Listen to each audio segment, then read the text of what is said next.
Hello everyone, once again welcome back to my channel CS Pathshala. Myself CS Chaudhary. और जैसा कि आपको पता है, हमारी जो सीरीज चल रही है वो चल रही है क्लास 10th केमिस्ट्री का chapter number 3 metal and non metal. Metal और उसकी physical and chemical properties plus non metal और उसकी फिजिकल एंड केमिकल प्रॉपर्टीज़ पे मैं वीडियोस बना चुकी हूँ, जिसका लिंक आपको मेरे डिस्क्रिप्शन बॉक्स पे मिल जाएगा। आज हमारा जो टॉपिक है वो है reaction between metals and non metals. इनके बीच में रिएक्शंस कैसे होती हैं, कैसा बॉन्ड इसमें फॉर्मेशन होता है, प्लस इस टाइप के जो कंपाउंड बनेंगे इन दोनों के रिएक्शन से उनकी क्या प्रॉपर्टीज़ होती है, इसके बारे में आज की इस वीडियो लेक्चर में हम जानेंगे। तो चलिए स्टार्ट करते हैं आज का वीडियो लेक्चर। बट उससे पहले अगर आप इस चैनल पर नए हैं तो please subscribe my channel, that is CS पाठशाला। तो चलिए स्टार्ट करते हैं।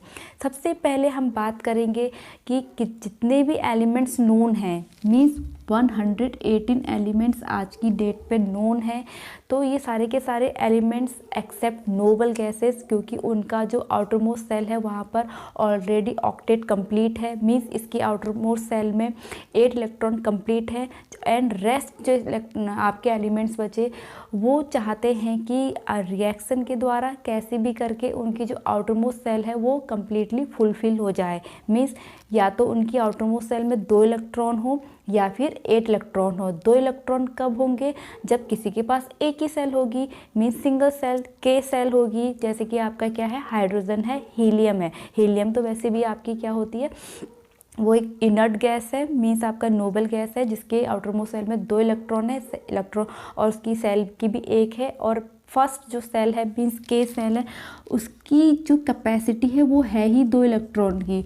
ओके। और अगर हम हाइड्रोजन की बात करें तो हाइड्रोजन के पास एक सेल है जिसमें 1 इलेक्ट्रॉन है, लेकिन इसकी कैपेसिटी कितनी है? 2। तो ये हाइड्रोजन आपका कब ये स्टेबल होगा? जब या तो ये इसको भी लूज़ कर ले या फिर 1 इलेक्ट्रॉन गेन करके 2 इलेक्ट्रॉन यहाँ पे ये अपने आउटरमोस्ट सेल में कर ले, तो ये आपका क्या हो जाएगा, स्टेबल हो जाएगा। तो इसलिए हम क्या कंक्लूजन निकलता है, जितने भी एलिमेंट्स हैं वो अपना ऑक्टेट पूरा करने के लिए रिएक्शन करते हैं। इसलिए जैसा कि हमने पढ़ चुके हैं मेटल्स और नॉन मेटल्स के बारे में, जो हमारे मेटल्स होते हैं उनकी टेंडेंसी होती है इलेक्ट्रॉन लूज़ करने की। ओके। उसी तरह से जो नॉन मेटल होते हैं उनकी टेंडेंसी होती है इलेक्ट्रॉन गेन करने की। और जब ये आपस में रिएक्शन करते हैं, मीन्स नॉन एंड मेटल जो आपस में रिएक्शन करेंगे, तो इनकी कोशिश यही रहती है कि ये अपना ऑक्टेट पूरा कर ले by transfer of electron. Okay. For example अब हम समझेंगे, सपोज हमने एक मेटल ले लिया सोडियम। अगर हम सोडियम मेटल लेंगे तो एज यू नो इसका जो एटॉमिक नंबर होता है वो होता है 11। दैट मीन्स इसके पास नंबर ऑफ इलेक्ट्रॉन भी 11 प्रेजेंट है। अब इस 11 इलेक्ट्रॉन का हम इलेक्ट्रॉनिक कॉन्फ़िगरेशन करेंगे तो 2 आ जाएंगे पहले में, सेकंड में 8 एंड थर्ड वन में 1। मीन्स अब देखिए इसकी आउटरमोस्ट सेल में 1 इलेक्ट्रॉन है। अब इससे कंप्लीट करने के लिए 7 की ज़रूरत है, और 7 तो किसी से ले पाना बहुत ज़्यादा टफ है। तो ये 1 को क्या कर लेता है, लूज़ कर लेता है। तो इससे ये क्या बनेगा, Na2 और 8 बचे। क्योंकि इसने 1 इलेक्ट्रॉन लूज़ कर लिया है तो यहाँ पर 1 प्लस आ जाएगा। ओके। ये 1 प्लस क्या बता रहा है आपका, कि इसने 1 इलेक्ट्रॉन लूज़ किया है। इसे हम ऐसे भी लिख सकते हैं, Na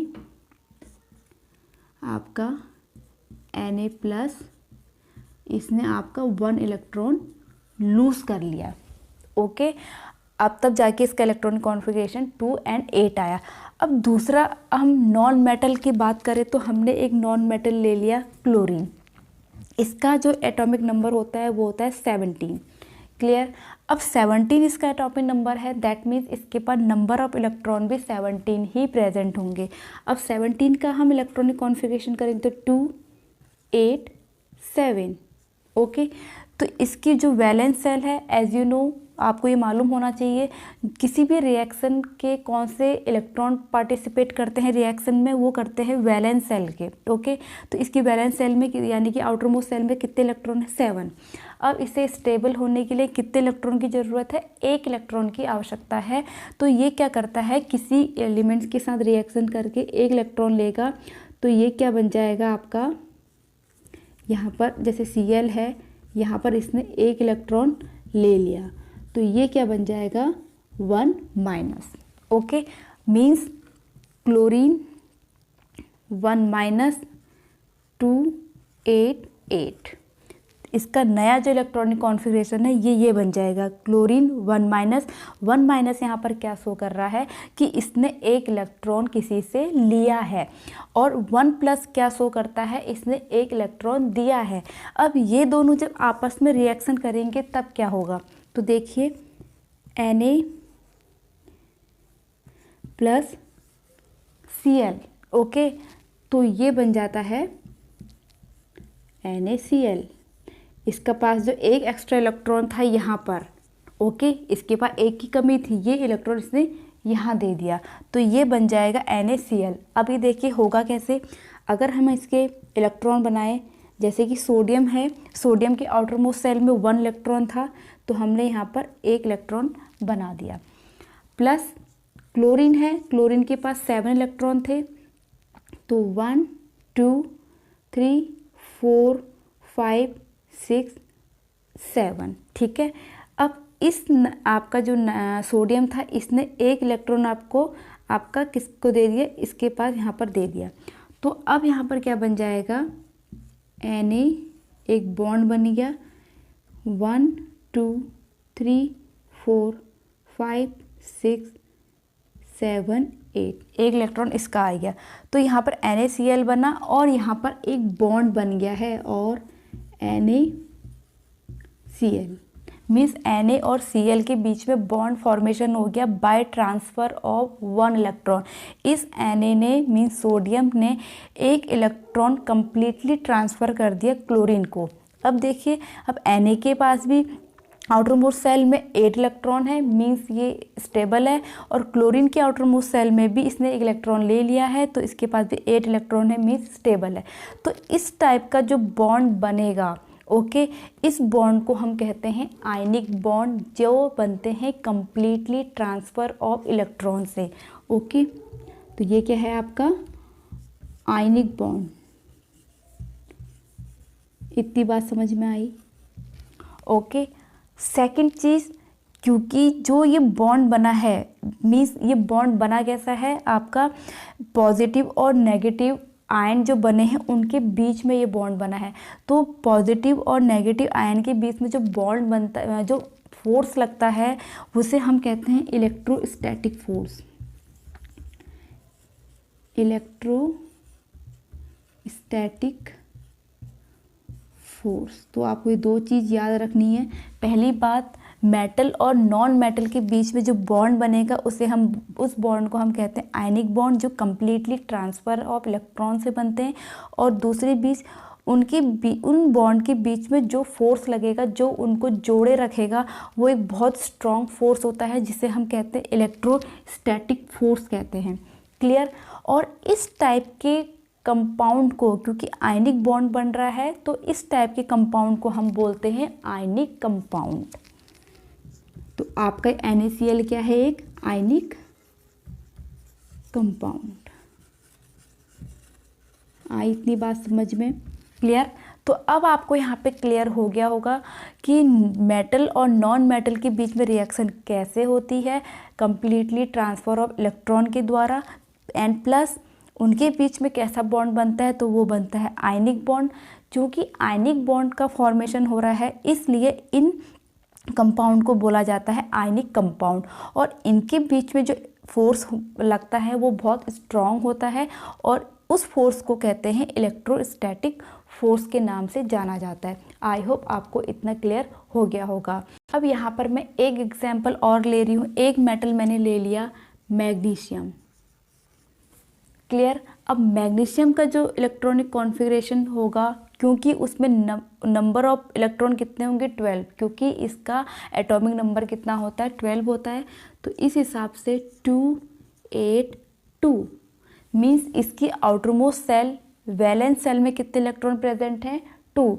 तो ये क्या, अब इसको क्योंकि 6 की ज़रूरत है, 6 तो कोई देगा नहीं, बहुत ज़्यादा एनर्जी की ज़रूरत है, तो ये 2 को क्या कर लेता है, लूज़ कर लेता है। तो ये बना देता है Mg2+, और इसका जो नया इलेक्ट्रॉनिक कॉन्फ़िगरेशन होगा वो होगा 2 and 8। क्लियर। मीन्स 2+ हमें ये बताता है कि ये 2 इलेक्ट्रॉन लूज़ कर चुका है। तो इसे हम ऐसे भी लिख सकते हैं Mg equal to Mg2 plus 2e, इसने 2 इलेक्ट्रॉन निकाल लिए हैं। क्लियर। अब दूसरा हम यहाँ पर एग्जाम्पल लेते हैं नॉन मेटल का, क्लोरीन ही ले लेंगे। तो क्लोरीन का जैसे कि अभी थोड़ी देर पहले बताया इलेक्ट्रॉनिक कॉन्फ़िगरेशन 281, ओके। अब 287। अब इसको एक की ज़रूरत है, तो ये क्या करता है, एक नेगेटिव आयन बनाता है 288, और ये बनाएगा आपका Cl नेगेटिव। यहाँ पे अभी नेगेटिव नहीं आएगा, इसने एक इलेक्ट्रॉन ले लिया, तो ये क्या बन जाएगा, Cl नेगेटिव। इस तरह से अब इन दोनों के बीच में हमने रिएक्शन करानी है। जब क्या होगा, इन दोनों के बीच में रिएक्शन होगी, ओके। सबसे पहले यहाँ पर देखिए क्या बनेगा, यहाँ 2 इलेक्ट्रॉन है, यहाँ पर 1 इलेक्ट्रॉन है, ओके। इसके पास मीन्स 2 इलेक्ट्रॉन एक्स्ट्रा है, इसके पास 1 इलेक्ट्रॉन की ज़रूरत है, 1 क्लोरीन के पास। अब 2 इलेक्ट्रॉन लेने के लिए 2 क्लोरीन आएंगे यहाँ पर। आपको कि ये जो कंपाउंड फॉर्मेशन कैसे होता है ये मालूम होना चाहिए। जैसे यहाँ पर Mg और Cl के बीच में हम रिएक्शन करा रहे हैं, इसकी आउटर मोस्ट साइड में 2 इलेक्ट्रॉन, इसकी आउटर मोस्ट साइड में 1 इलेक्ट्रॉन, दोनों के बीच में क्रॉस, तो ये हमारा बन गया देखिए Mg और Cl2। तो हमारा जो कंपाउंड बनेगा MgCl2 बनेगा। तो यहाँ पर देखिए क्या बना, Mg प्लस Cl, तो यहाँ पर बन गया हमारा MgCl2, 2 क्लोरीन हम लेंगे। अब इसको अगर हम स्ट्रक्चर से शो करें तो देखिए क्या होगा, Mg, अब इसकी आउटर मोस्ट सेल में कितने इलेक्ट्रॉन है, 2, एक मैंने यहाँ बना दिया, एक यहाँ बना दिया, ओके। प्लस 1 क्लोरीन मैंने यहाँ लिखा, प्लस 1 क्लोरीन यहाँ। अब इसके आउटर मोस्ट सेल में 1 2 3 4 5 6 7, इसके आउटर मोस्ट सेल में 1 2 3 4 5 6 7, ओके। क्योंकि इस Cl को भी 1 इलेक्ट्रॉन चाहिए, इस Cl को भी 1 इलेक्ट्रॉन चाहिए, बट Mg के पास 2 इलेक्ट्रॉन है, तो 1 इलेक्ट्रॉन ये वाला Cl ले जाएगा, 1 इलेक्ट्रॉन ये Cl ले जाएगा। एक को कम्प्लीटली ट्रांसफ़र यहाँ कर दिया, एक को कम्प्लीटली ट्रांसफ़र यहाँ कर दिया। तो ये आपका क्या बन गया, बॉन्ड आपका इस तरह से बन गया, और MgCl2। क्लियर हो गया। तो यहाँ पर जो MgCl2 मीन्स मैग्नीशियम जो क्लोराइड बना है वो क्या है, एक आयनिक कंपाउंड है। इनके बीच का जो बॉन्ड है वो क्या है, आपका आयनिक बॉन्ड है, और इनके बीच में जो फोर्स लग रहा है वो लग रहा है इलेक्ट्रोस्टैटिक फोर्स लग रहा है। आई होप अब आपको ये क्लियरली समझ में आ गया होगा कि रिएक्शन नॉन मेटल और मेटल के बीच में कैसे होती है, ओके।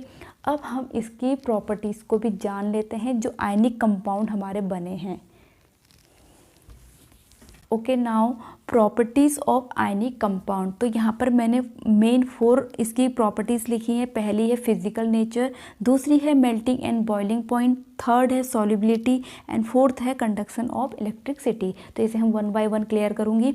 तो पहला है इसका फिजिकल नेचर, क्योंकि अभी थोड़ी देर पहले मैंने बताया कि जो आयनिक कंपाउंड है उनके बीच में जो आयनिक बॉन्ड बनता है उनके बीच में जो फोर्स लगता है वो लगता है इलेक्ट्रोस्टैटिक फोर्स, जो बहुत ज़्यादा स्ट्रॉन्ग होता है, जिसकी वजह से जो इसका फिजिकल नेचर है वो काफ़ी ज़्यादा हार्ड होता है। हार्ड क्रिस्टलाइन सॉलिड ये होते हैं, ओके। और प्लस ये ब्रिटल भी होते हैं, मीन्स भंगुर। जब इनको अंडर हाई प्रेशर में इसको बिटन किया जाता है तो ये पीसेस में कन्वर्ट हो जाते हैं, ओके। तो ये तो है इसका पहला नेचर। दूसरा है melting and boiling point, due to the high electrostatic force, जो इनका melting point and boiling point वो काफ़ी ज़्यादा होता है, हाई होता है, ओके। और उनके बीच के फोर्स को तोड़ पाना बहुत ज़्यादा मुश्किल होता है आयनिक बॉन्ड को, तो इसलिए इसका मेल्टिंग एंड बॉइलिंग पॉइंट बहुत ज़्यादा होता है। थर्ड है सॉल्युबिलिटी, मीन्स घुलनशीलता। तो यहाँ पर एक चीज़ नोट करना, जो आपके आयनिक कंपाउंड है वो वाटर में तो सॉल्युबल होंगे, बट जो ऑर्गेनिक कंपाउंड है like kerosene, petrol, benzene, ether, उसमें इनसॉल्युबल होंगे। मीन्स हम लिख सकते हैं सॉल्युबल किस में होंगे, वाटर में होगा ये, और insoluble organic compound, organic compound. Clear? Like क्या है आपका? Kerosene, petrol and benzene, ether, etc. तो आपकी ये है सॉल्युबिलिटी मीन्स घुलनशीलता। ओके, एंड थर्ड आपका लास्ट है यहाँ पर कंडक्शन ऑफ इलेक्ट्रिसिटी। तो यहाँ पर एक चीज़ नोट रखना, जब आपके आयनिक कंपाउंड सॉलिड स्टेट में होंगे तब उसमें कोई भी इलेक्ट्रिसिटी का कंडक्शन नहीं होगा, बट जब आपके आयनिक कंपाउंड या तो उसका सॉल्यूशन इन वाटर हो या फिर वो मोल्टेन फॉर्म में हो तभी उसमें इलेक्ट्रिसिटी का कंडक्शन होगा, क्योंकि मोल्टेन फॉर्म या सॉल्यूशन इन वाटर में इनके जो इलेक्ट्रॉन है वो फ्रीली मूव करने लग जाते हैं अपने अपोजिट चार्ज की ओर। इस तरह से उसमें इलेक्ट्रिक का कंडक्शन होना संभव हो पाता है, पॉसिबल हो जाता है, लेकिन इन सॉलिड फॉर्म में कभी भी उसमें इलेक्ट्रिसिटी का कंडक्शन नहीं होता। ओके, तो यहाँ पर हम लिखेंगे इसकी कंडीशन है, या तो पहली है solution in water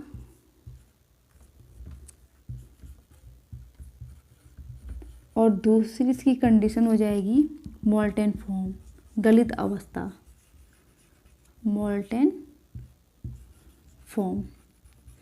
clear? Means आपके जब आयनिक कंपाउंड या तो सॉल्यूशन इन वाटर होगा तभी जाके उसमें इलेक्ट्रिसिटी का कंडक्शन होगा, या फिर वो मोल्टेन फॉर्म मीन्स गलित अवस्था में होंगे तभी उसमें कंडक्शन ऑफ इलेक्ट्रिसिटी होगी।